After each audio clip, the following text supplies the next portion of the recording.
নমস্কার, ডিজিটাল খবরিলালে এই মুহূর্তে সবথেকে বড় খবর নিয়ে আপনাদের সামনে চলে এসেছি আমি খবরিলাল বিবেক।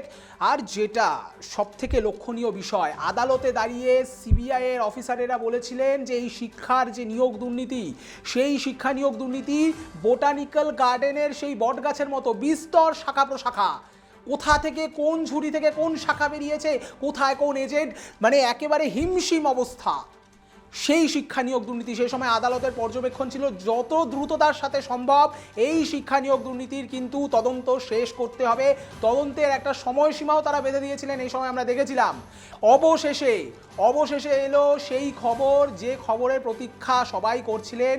এবং এই মুহূর্তে যে খবর পাওয়া যাচ্ছে সিবিআই সূত্রে, যে শিক্ষা নিয়োগ দুর্নীতি মামলাতে সিবিআই যে তদন্ত, যে চারটি মামলা, যে চারটি ব্যাপার নিয়ে তদন্ত হয়েছিল, অর্থাৎ গ্রুপ সি, গ্রুপ ডি, নবম দশম এবং একাদশ দ্বাদশ, এই যে নিয়োগ দুর্নীতি শিক্ষাতে, সেই শিক্ষা নিয়োগ দুর্নীতি মামলাতে কিন্তু ফাইনাল চার্জশিট, অর্থাৎ একেবারে যে ফাইনাল চার্জশিট যেটা বলা হচ্ছে, সেটা কিন্তু জমা করতে চলেছে বিশেষ আদালতে সিবিআই।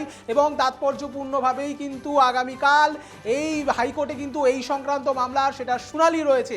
তার আগেই এই ফাইনাল চার্জশিট দেওয়া, সেটা কিন্তু যথেষ্ট তাৎপর্যপূর্ণ। এবং আমরা দেখেছি যে রাজ্যের প্রাক্তন শিক্ষামন্ত্রী পার্থ চ্যাটার্জি এবং একাধিক শিক্ষা সচিব বা শিক্ষা দপ্তরে একাধিক যারা উচ্চপদস্থ ব্যক্তিরা রয়েছেন, তারা এই অভিযোগে অভিযুক্ত এবং তারা কিন্তু ইতিমধ্যেই গ্রেফতারিতে রয়েছেন।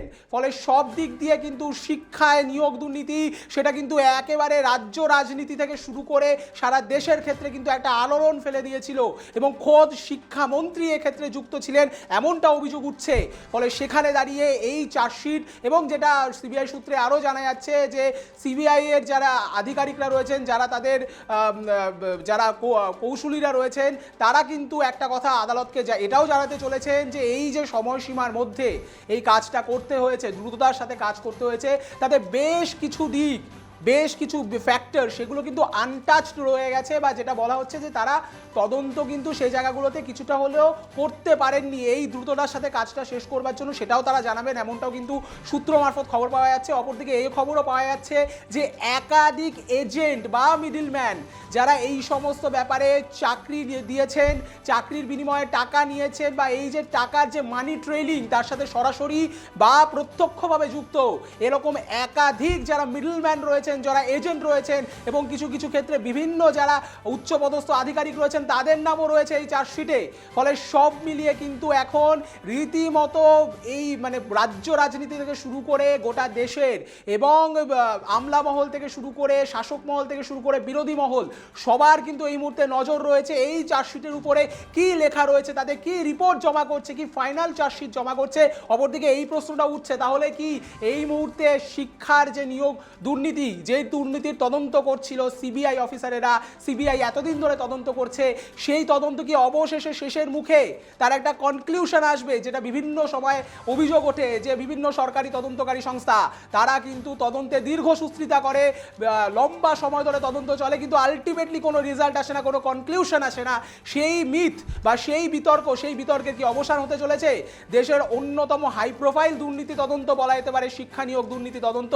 চারটি মামলা, চারটি সেক্টরে কিন্তু এই তদন্ত মামলা, এই তদন্তের যে ফাইনাল চার্জশিট সেটা কিন্তু জমা পড়তে চলেছে, এমনটাই খবর। এবং এই দুর্নীতি সংক্রান্ত আরও যা যা খবর রয়েছে সেদিকে আমাদের নজর থাকবে। চার্জশিটে কি লেখা রয়েছে, কি কি রিপোর্ট জমা পড়লো, এবং শুনানি সংক্রান্ত সমস্ত খবরে আমাদের নজর থাকবে। আর আপনাদের নজর থাকুক ডিজিটাল খবরিলালের পর্দায়, কারণ ডিজিটাল খবরিলাল মানেই খবর আপনাদের, নজর আমাদের। ডিজিটাল খবরিলাল, খবর আপনাদের, নজর আমাদের।